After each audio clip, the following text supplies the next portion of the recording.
This happened during this weekend, me being in my early 30s and my GF in her late 20s. I was invited to a wedding ceremony of a colleague and could bring someone with me.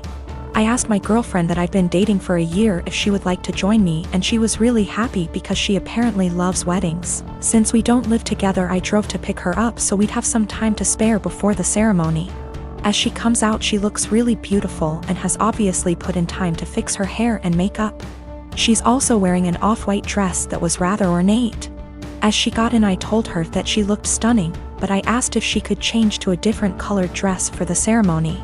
I'm not one for etiquette by far, but one of the few things I have heard everywhere is that you should not wear a white dress to a wedding unless you're the bride.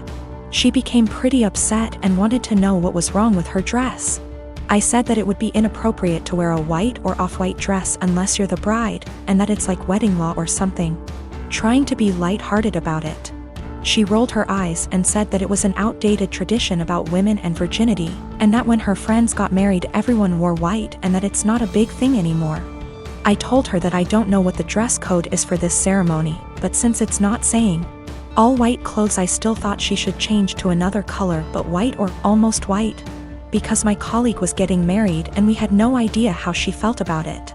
My GF became really upset and told me that I was trying to control what she was wearing and that it was abusive, which honestly made me really upset and hurt. I said something along the lines of, well, you shouldn't go to a wedding with an abuser then, and then I told her to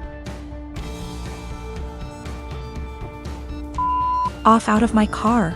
She began to cry and wanted to apologize and give me a hug, but I just told her to get out, which she did. To clarify, we never left the driveway by her home. I did not drop her off in the middle of nowhere or anything like that. I drove off and she called and texted me a bunch. I answered, I don't want to talk right now, and then turned my phone off and attended the ceremony. The bride was the only one that was wearing white, so I feel as if my gut feeling was the right one. When I got home, my phone had blown up by texts from her and her best friend saying that I was being inconsiderate and controlling, and should apologize for my behavior. I've vented to a few friends, most of them agreeing with me, but some have said that it was an asshole thing to tell her that she could not wear her dress, because it had nothing to do with me. I feel as if I was in the right since it was my colleague's wedding and it was better to be safe than sorry. But I'm also not sure if I was being an asshole about the situation. My girlfriend found out about the thread, don't know if she knew my handle, or just found it, and we talked over the phone. She apologized and I apologized, and it was a pretty good talk. She asked if she could come over, and I said no and that it would be best for us to go our separate ways. She got upset and asked why I wouldn't even try to work it out. I basically just said good. Bye. And then she said my was small, which actually made me laugh after what had been a pretty mature conversation, and then she hung up. I'm pretty sad about it. She really made me feel happy. I was hurt, but if she did think I was being abusive, it would be the right thing to do. And if she did not think I was being abusive and said it anyways, I would not want to be with her. So anyways, I think things worked out for the best for us both. When I was a teenager, my dad bought me a classic 1972 Ford Bronco. It was my true passion, and I don't recall a memory from high school that somehow doesn't involve that truck. Plus, my dad and I would spend hours and hours working on it together, and we went through that especially father/son rough patch. When I was teenager, it was always that Bronco that brought us back together. I made a huge mistake and sold the truck when I turned 19, and my dad died of a heart attack 2 months later, so while not logical, I've always felt a karmic connection between the two events. We had a baby in early February. She is our first and the light of my life. My wife is doing well, but she's back at work and she's realized that she hates all the daycares we've tried and really wants to be a stay-at-home mom, and plus she's still very hormonal from delivery, lack of sleep and breastfeeding, so she's having a rough time and is angry a lot. I guess I need to say this. 2 weeks ago I was driving through our town's warehouse district and saw a Bronco that was pretty beat up but resembled mine. I stopped just for nostalgia's sake, and the owner came out and let me take a look inside. My dad and I had glued a wheat penny under the dash as sort of security measure, so I just sort of checked, and goddamned if it wasn't my Bronco. I asked him if he'd ever consider selling it.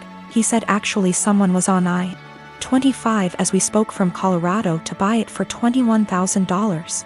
I freaked out and asked him if I could buy it right then and there for $23,000. He said if I could come up with the cash, yes. I had been procrastinating setting up a $529, so I had $12,000 in savings that my wife's parents had given us. I maxed out my credit card to Venmo and my mom bought down a check for $4,000 and I drove away in my old car. It was like a dream come true. Like a literal dream come true. It needs a lot of work I can't afford right now, but it's mine. Like in my driveway, mine. Again. I can't even describe what a joy this is. My wife and her parents are furious with me. They feel I was deceptive, that a real man would have sacrificed anything and everything so my wife could go stay at home with his kids, and that's setting aside that they gave us the money for a college fund. My point is my daughter is only 6 months old, we have 18 years to set up a college fund of her. But this Bronco means everything to me, and if I wouldn't have acted it would have been gone forever. Now it can be that same connection between me and my kids. To me it's the literal meaning of happiness. I talked with my mom and she is basically going to buy the Bronco from me in order to refill the college fund and pay off the credit card. The $4,000 will be a gift and she's going to give me whatever I need to restore it. She's always been awesome to me and she's rather the money be spent now than wait for me and my sister's inheritance. I didn't tell my wife that my mom bailed me out and lied and said I found a buyer for the Bronco. I'll figure out how to cross that bridge when I get there, but my wife was so relieved that I had come to your senses. I don't want to disappoint her. It's going to take all my lying skills to pull this one off over the next few years. I dated my ex-boyfriend for a few years and we broke it off a few months before COVID. We were both madly in love and I'm still not over him. My best friend knows this. A few months ago, she started getting distant from me and it's super unusual for me because she needs me for everything. Like just a few things that I helped her do: find colleges, apply to colleges, help donate money for her college fund, help her build her resume, find her therapy, find her a job, and countless other things. I even paid for a lot of stuff for her, like going on trips and such. She didn't really do much for me and was somewhat of an emotional support because we'd always talk about her. But then I really didn't mind and didn't care what I did for her. She was my BFF and you are best friends.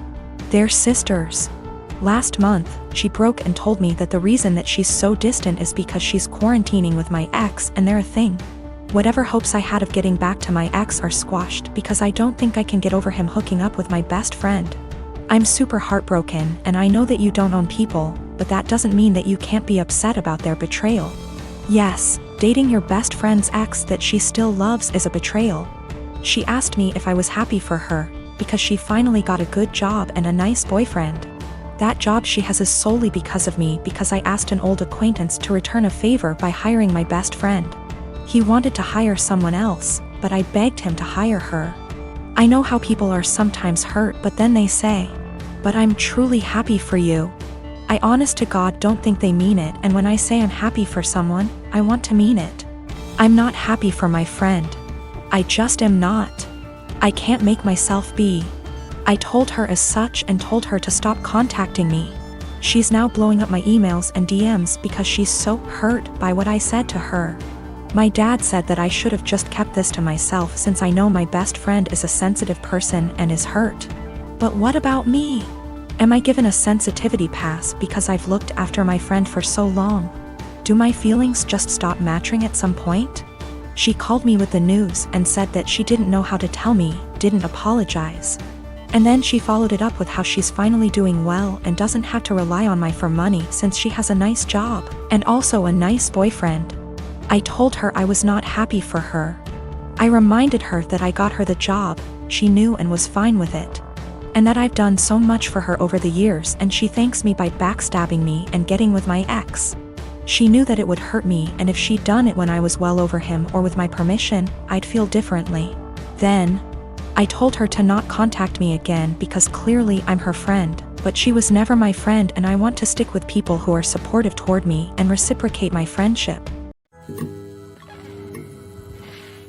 My daughter is 16 years old and in high school.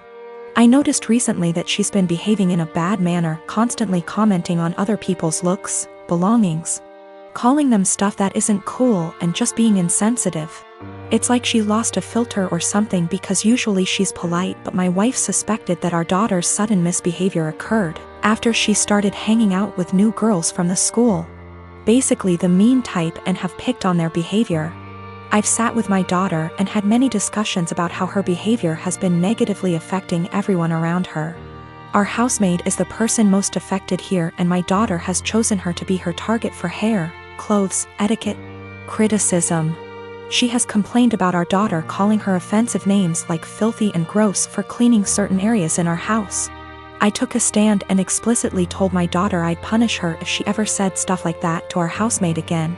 Last week my daughter had a party to go to. Earlier that day she called our housemaid filthy, so I grounded her by not letting her go to the party. She threw a fit and called our housemaid a liar, saying she never called her that. That was the end of it. Days later my daughter came to me saying she couldn't find her iPhone after looking everywhere. She asked me to call her number and I did. My wife and I were stunned to discover that the iPhone was ringing inside our housemaid's bag. I had in confrontation with her immediately, and she denied and cried, saying she never touched the phone nor had any idea how it got there. I noticed my daughter calling her thief repeatedly, so I told her to stop and go to her room. I checked the indoor camera before continuing the argument and saw my daughter place her iPhone inside our housemaid's bag. I was livid. I apologized to the housemaid and gave her the rest of the day off. I then showed the video to my daughter and she was absolutely speechless. I said what she did was immoral and straight up offensive, to tamper with that poor woman's livelihood over a petty party she couldn't go to. I told her she was grounded and will have to spend the night in the backyard. She is a germaphobe. But she cried, begging me to not make her sleep with the dirt, insects, and hot temp. I refused to discuss it or I'd make it 2 nights. My wife said I should go easy on her, but I said calling people filthy and accusing them of stealing wasn't okay. In fact, it was the absolute worst. I then went through with my punishment. The reason I chose this punishment was because of the fact that my daughter says she is a germaphobe and used this as excuse to insult others' hygiene and appearance. Our backyard has dirt and bugs in it, and this kind of things get her uncomfortable, but other than that the backyard is 100% safe.